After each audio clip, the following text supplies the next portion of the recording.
یہ مسالک کیسے وجود میں آئے؟ مسالک سے ان کی مراد 4 مسلک ہوں گے، حنفی، مالکی، شافعی، حنبلی۔ تو دیکھیے مسالک بہت بعد میں وجود میں آئے ہیں۔ امام ابو حنیفہ رحمہ اللہ یا کسی بھی امام نے کسی مسلک کی بنیاد نہیں ڈالی ہے۔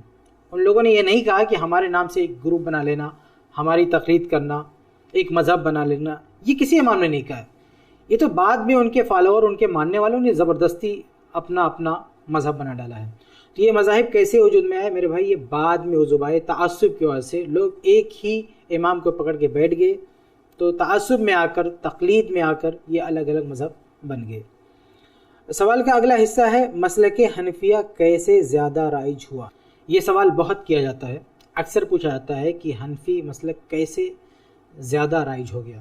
تو اس سوال کا جواب میں خود اپنی طرف سے نہ دیتے ہوئے ایک بہت بڑے عالم اور بہت بڑے امام کے حوالے سے آپ کے سامنے رکھوں گا۔ ایک کتاب ہے التنکیل، علامہ معلمی رحمہ اللہ کی، جو ابھی وفات پا چکے ہیں۔ بہت بڑے امام تھے، بہت بڑے محدث تھے، حدیث کے بہت بڑے عالم تھے۔ وہ تھے تو عرب کے، لیکن انہوں نے اس ہندوستان میں بھی تقریباً 30 سال کام کیا ہے۔ حیدرآباد میں وہ کام کرتے تھے۔ 30 سال تک انہوں نے کتابوں کی طباعت پر، کتابوں کی چھپائی پر کام کیا ہے۔ تو ان کی کتاب التنکیل، اس میں انہوں نے اس سوال کا جواب دیا ہے۔ اس کا خلاصہ میں آپ کے سامنے رکھوں گا۔ ان کا جواب لمبا ہے، میں چند باتیں اس جواب سے آپ کے سامنے رکھوں گا۔ اس میں انہوں نے کئی باتیں رکھی ہیں کہ حنفی مسلک بہت زیادہ رائج کیسے ہوا، اس کی وجوہات کیا ہیں۔ سب سے پہلی وجہ یہ بتائی ہے کہ یہ علم حاصل کرنے کا بہت شارٹ کٹ طریقہ ہے۔ جیسے حنفی مسلک کا حدیث سے بہت زیادہ تعلق نہیں ہے، ان میں آپ کو محدثین نہیں ملیں گے، الا ماشاءاللہ بعد میں آپ کو کچھ مل جائیں گے، لیکن بہت زیادہ محدثین آپ کو حنفی مسلک کے نہیں ملیں گے۔ تو اس میں علم کے لیے بہت زیادہ قربانی دینے کی ضرورت نہیں ہے، بہت زیادہ سفر کرنے کی ضرورت نہیں ہے، بہت زیادہ یاد کرنے کی ضرورت نہیں ہے۔ بہت ہی شارٹ کٹ میں، بہت ہی کم وقت میں آپ وہ چیز لے سکتے ہیں اور اپنا ایک لیبل لگا سکتے ہیں کہ آپ بھی عالم ہیں، آپ بھی مفتی ہیں، وغیرہ وغیرہ۔ تو اس وجہ سے بہت سارے لوگوں کے لیے وہ آسان ہوا۔ جیسے آج بھی دیکھیے کتنے سارے لوگ چھوٹا چھوٹا کورس چلاتے ہیں، بھئی 2 سال میں عالم بن جاؤ، 1 سال میں عالم بن جاؤ، یہ کر لو، وہ کر لو۔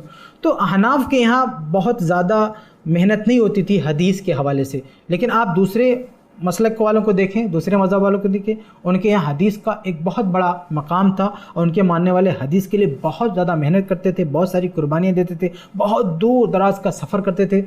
تو اس کی وجہ سے جو مشقت ہوتی تھی تو لوگ اس سے گھبراتے تھے۔ تو لیکن حنفی مسلک میں ایسا نہیں ہے، ان کا جو معاملہ ہے رائے قیاس ان کے ہاں زیادہ ہیں، قرآن، کچھ احادیث اور زیادہ تر رائے قیاس پر ان کا مسلک مبنی ہے، اس لیے اس کی طرف لوگ زیادہ متوجہ ہوئے، کیونکہ ایک طرح کا ایک شارٹ کٹ ہے اور کم وقت میں آپ جو ہے عالم بن سکتے ہیں، امام بن سکتے ہیں، مفتی بن سکتے ہیں۔ تو یہ ایک وجہ ہے حنفی مسلک کے زیادہ عام ہونے کی، کیونکہ یہ آسان بنا کے پیش کیا گیا۔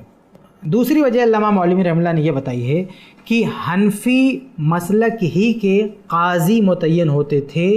بعد میں جب حکومت میں حنفیوں کا اثر و رسوخ بڑھا تو ان لوگوں نے یہ طے کر دیا کہ جو بھی قاضی بنے گا، جو جج بنے گا، اس کے لیے لازم ہے کہ وہ حنفی المسلک ہو، غیر حنفی جج نہیں بن سکتا۔ تو جج ایک بہت بڑی پوسٹ ہے، بہت بڑا عہدہ ہے۔ تو بہت سارے لوگ چاہتے تھے کہ ہمارا بچہ بھی جج بنے، ہم کو بھی وہ عہدہ ملے۔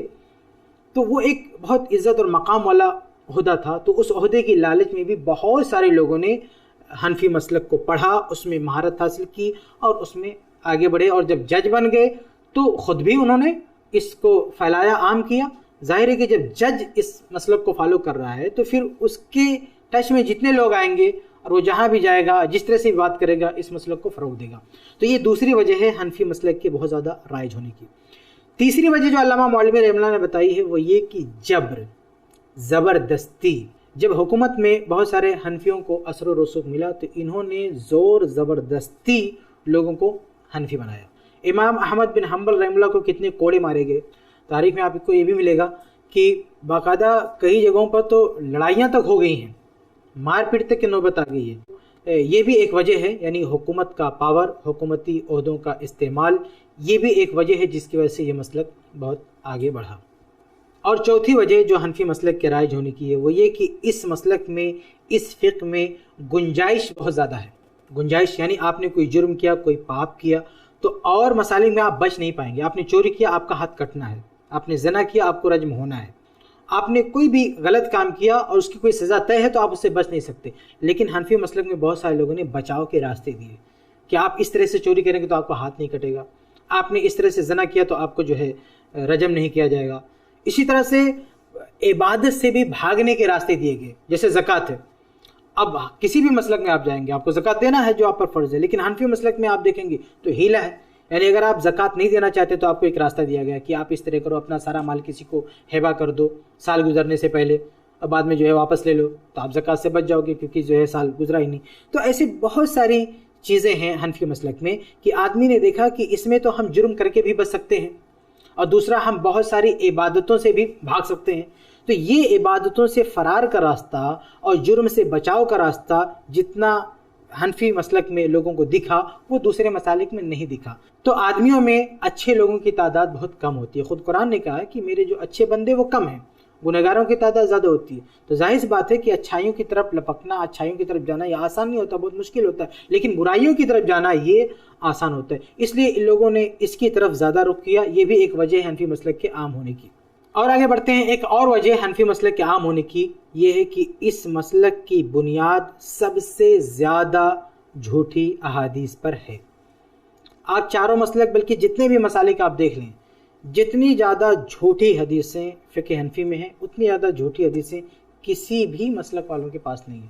یہ خود اس دور کے حدیث کے بہت بڑے عالم علامہ البانی رحمہ اللہ نے بھی سلسلے صحیحہ میں لکھا ہے کہ فقہ حنفی میں سب سے زیادہ ضعیف اور موضوع حدیثیں ہیں، جبکہ دوسرے مسالک میں اتنی ضعیف اور موضوع حدیثیں نہیں ہیں۔ ہر مسلک کے پاس گئی ہیں ضعیف اور موضوع حدیثیں، انہوں نے چھان پھٹک بھی کیا ہے اور کچھ حدیثوں کو لے کر غلط فہمی کے شکار بھی ہوئی ہیں۔ ہر مسلک نے غلطی کیا، سب نے غلطی کیا، اس سے انکار نہیں ہے، لیکن حنفی مسلک میں ایسی حدیثوں کی تعداد بہت زیادہ ہے جو گڑھی گئی ہیں، جھوٹ بولی گئی ہیں۔ ان میں سے ایسی حدیثیں بھی ہیں جو اپنے مسلک کو آگے بڑھانے کے لیے گڑھی گئی ہیں، مسلک کو فروغ دینے کے لیے۔ جیسے ایک حدیث میں باقاعدہ یہ کہا گیا کہ اللہ کے نبی صلی اللہ علیہ وسلم نے فرمایا کہ ابو حنیفہ سراج امتی، ابو حنیفہ میری امت کے چراغ ہیں۔ تو ایسی ایسی حدیثیں بنائی گئی کہ وہ اللہ کے نبی کا نام لگا کے اس مسلک کو آگے بڑھانے کی کوشش کی گئی۔ تو اس چیز نے بھی تھوڑا سا رول ادا کیا ہے اس مسلک کو عام کرنے میں۔ تو یہ چند باتیں علامہ معلمی رحمہ اللہ نے اپنی کتاب التنکیل میں ذکر کی ہیں، انہوں نے اور بھی باتیں ذکر کی ہیں، لیکن میں نے چند موٹی موٹی باتیں آپ کے سامنے رکھی ہیں۔ یہ وجوہات ہیں اس مسلک کے بہت زیادہ عام ہونے کی۔ اور یہ بات بھی میں آپ کے سامنے واضح کر دوں کہ فقہ حنفی میں ضعیف اور موضوع حدیثیں بہت زیادہ کیوں ہیں۔ اس کی وجہ یہ ہے کہ اس مذہب کے ماننے والوں میں بہت زیادہ محدثین اور حدیث کے بہت زیادہ جانکار نہیں پائے گے۔ خود امام ابو حنیفہ رحمہ اللہ کی حدیث پہ اپنی کوئی کتاب نہیں ہے، جبکہ آپ دیکھیں گے کہ باقی جو جتنے بھی ائمہ ہیں سب کی حدیث پر اپنی کتابیں ہیں، سب کی کتابیں ہیں، سند کے ساتھ انہوں نے اپنی حدیثیں درج کی ہیں، لیکن امام ابو حنیفہ رحمہ اللہ نے بذات خود حدیث کی کوئی کتاب تصنیف نہیں کی ہے۔ اور اس کے علاوہ ان کے جو ماننے والے تھے ان کے یہاں بھی حدیث بہت زیادہ نہیں تھی۔ بعد میں کچھ لوگ پیدا بھی ہوئے جنہوں نے حدیث پہ کام کیا، لیکن بہت زیادہ ان کے یہاں حدیث کے امام پیدا نہیں ہوئے، اس کی وجہ سے ان کے یہاں ضعیف اور موضوع حدیثیں بہت زیادہ رہیں۔ لیکن جو دوسرے مسالک ہیں ان کے یہاں بھی ضعیف موضوع حدیثیں ہیں، لیکن اتنی مقدار میں نہیں ہیں، کیونکہ امام مالک رحمہ اللہ بہت بڑے محدث ہیں، امام شافعی رحمہ اللہ خود بہت بڑے محدث ہیں، اور امام احمد بن رحمہ اللہ کی تو بات ہی مت کیجیے کہ ان کی کتاب مسند احمد جو ہے اتنا حدیث کا ایک انسائکلوپیڈیا، حدیث کا بہت بڑا ذخیرہ ہے۔ تو یہ جو دیگر ائمہ تھے یہ میدان حدیث کے بھی شہ سوار تھے، وہ فقہ اور فتویٰ میں بھی امام تھے اور حدیث کے بھی امام تھے، اور ان کے ماننے والوں کے اندر بھی فقہ کے ساتھ ساتھ حدیث سے بھی محبت عام ہوتی گئی، اس لیے ان کے ہاں ضعیف اور موضوع حدیثیں زیادہ نہیں ہیں فقہ حنفی کی بنسبت۔ یہ چند اسباب ہیں فقہ حنفی کے رائج ہونے کے جو میں نے آپ کے سامنے رکھے ہیں، اور یہ بات میں نے اپنی طرف سے نہیں رکھی ہے بلکہ میں نے شروع میں کہہ دیا ہے کہ میں فقہ حنفی کے رائج ہونے کے وہ اسباب آپ کے سامنے رکھتا ہوں جسے اس وقت کے اس صدی کے ایک بہت بڑے امام نے پیش کیا ہے، علامہ معلمی رحمہ اللہ نے۔ ان کی کتاب التنکیل ہے، آپ کو بہت ساری جگہوں پہ مل جائے گی۔ تو اس کتاب میں انہوں نے یہ باتیں بیان کی ہے، اور بھی تفصیل انہوں نے دی ہے، جو تفصیل پڑھنا چاہتے ہیں وہ اس کتاب میں جا کے پڑھ سکتے ہیں، کتاب عربی میں ہے۔ اسی سوال میں آگے ایک اور چیز بھی پوچھا جا رہا ہے کہ اور بھی ائمہ تھے، باقاعدہ ان کے ماننے والے بھی تھے۔ جی بہت سارے ائمہ تھے، بہت سارے ائمہ، حدیث لکھنے والے جتنے بھی مصنفین ہیں، محدثین ہیں، ہم سب کو امام مانتے ہیں، امام بخاری، امام مسلم وغیرہ وغیرہ سب امام تھے، اور ان کو ماننے والے بھی تھے، بلکہ سب کو ماننے والے تھے، یعنی ہر امام کو مانا جاتا ہے۔ ایسا نہیں کہ کوئی یہ کہتا ہے کہ ہم اس امام کو نہیں مانیں گے، تو کوئی امام ایسا نہیں ہے جس کے ماننے والے نہ ہوں۔ مسئلہ تب بگڑتا ہے جب کہتے ہیں کہ ہم صرف اسی امام کو مانیں گے۔ تو ان ائمہ کے علاوہ، ائمہ اربعہ کے علاوہ بھی اور بہت سارے امام ہیں، ان کو ماننے والے بھی تھے، بلکہ دیگر ائمہ میں ایک امام داؤد ظاہری ہیں، ان کا بھی معاملہ ایسے چاروں مسلک کی طرح سے تھا۔ جیسے یہ چار مسلک جو مشہور مسلک ہیں، یہ خاص اپنے اپنے امام کے نام پہ ان کا جو مسلک مشہور ہوا ہے، ایسے امام داؤد ظاہری ہیں، ان کے بھی ماننے والے ہیں، ان کے نام سے ان کا بھی ایک حلقہ بنا ہوا تھا۔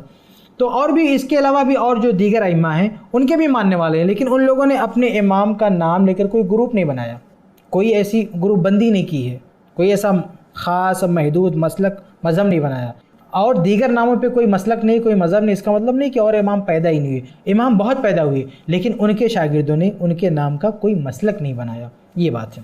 تو یہ ہمارے بھائی کے سوال کا جواب تھا، امید ہے ان کو جواب مل گیا ہوگا۔ آگے بڑھتے ہیں۔